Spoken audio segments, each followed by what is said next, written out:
بسم اللہ الرحمن الرحیم۔ السلام علیکم۔ امام شافعی رحمۃ اللہ علیہ کے زمانے میں ایک خلیفہ نے اپنی بیوی کو بڑے ہی عجیب طریقے سے طلاق دے دی، اور یہ طلاق بعد ازاں فقہ کا بہت بڑا مسئلہ بن گئی۔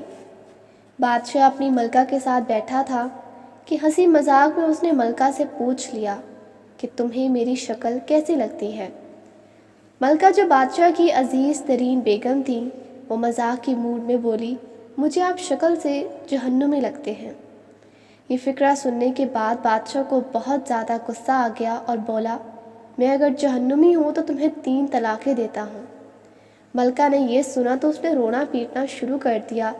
بادشاہ کو بھی کچھ دیر بعد ہی اپنی غلطی کا احساس ہو گیا۔ اگلے دن بادشاہ سلامت نے ملک کے تمام علماء، مفتی صاحبان اور اماموں کو دربار میں بلا لیا اور ان سے پوچھا کہ کیا اس طریقے سے میری طلاق ہو چکی ہے؟ سب کا باری باری یہی کہنا تھا کہ ہاں، آپ کی طلاق ہو چکی ہے، اور شریعت کی روشنی سے ملکہ عالیہ باپ کی زوجہ نہیں رہیں۔ لیکن اس محفل میں ایک نوجوان مفتی بھی موجود تھے۔ وہ ایک طرف ہو کر بالکل خاموش بیٹھے رہے۔ بادشاہ نے ان سے بھی یہی سوال پوچھا تو انہوں نے عرض کیا، جناب، یہ طلاق نہیں ہوئی، کیونکہ آپ نے مشروط طور پر کہا تھا کہ اگر میں جہنمی ہوں تو میں تمہیں 3 طلاقیں دیتا ہوں، اور ابھی تک یہ طے نہیں ہوا کہ آپ جہنمی ہیں کہ نہیں۔ آپ کو اگر کوئی شخص جنتی ہونے کی ضمانت دے دے تو آپ کی طلاق نہیں ہوگی۔ بادشاہ سلامت نے بڑے جوشیلے انداز میں پوچھا، لیکن مجھے اس چیز کی ضمانت کون دے گا؟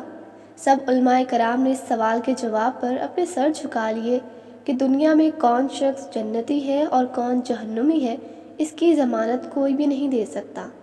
نوجوان مفتی نے جب تمام علماء کرام کو خاموش دیکھا تو وہ بادشاہ سلامت سے مخاطب ہوئے، بادشاہ سلامت، میں آپ کو یہ گارنٹی دے سکتا ہوں، لیکن اس کے لیے میں آپ سے ایک سوال پوچھوں گا۔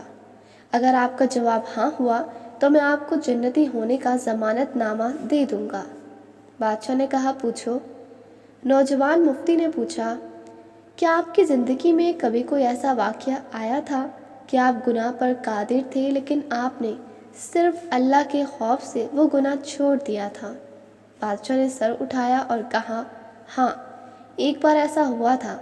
میں اپنے خوابگاہ میں داخل ہوا تھا اور وہاں ایک نوکرانی صفائی کر رہی تھی۔ وہ لڑکی انتہائی خوبصورت تھی۔ میں بھٹک گیا۔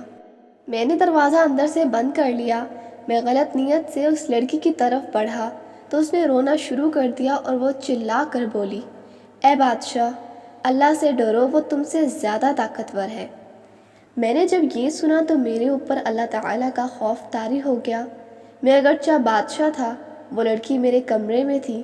میں نے دروازے کو اندر سے کنڈی لگائی ہوئی تھی اور اس وقت دنیا کی کوئی طاقت مجھے برائی کرنے سے نہیں روک سکتی تھی، لیکن میں نے صرف اور صرف اللہ تعالیٰ کے خوف سے دروازہ کھول دیا اور اس لڑکی کو جانے کی اجازت دے دی۔ یہ سب سن کر وہ نوجوان مفتی مسکرائے اور انہوں نے قرآن پاک کی سورہ زاریات کی آیت نمبر 40 اور 41 کی تلاوت فرمائی۔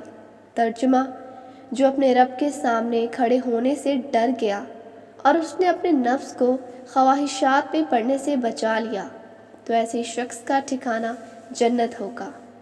اس کے بعد نوجوان نے بادشاہ سلامت سے کہا کہ میں آپ کو ضمانت دیتا ہوں کہ آپ جنتی بھی ہیں اور آپ کی طلاق بھی نہیں ہوئی۔ تو اب آپ لوگ اندازہ لگائیں کہ جنت تو ہر وقت ہمارے سامنے موجود ہوتی ہے۔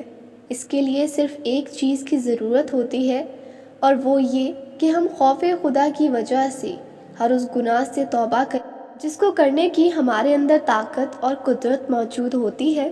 اللہ تعالی ہمیں اپنے خوف میں مبتلا رکھے اور ہر قسم کے گناہ سے بچائے رکھے۔ آمین یا رب العالمین۔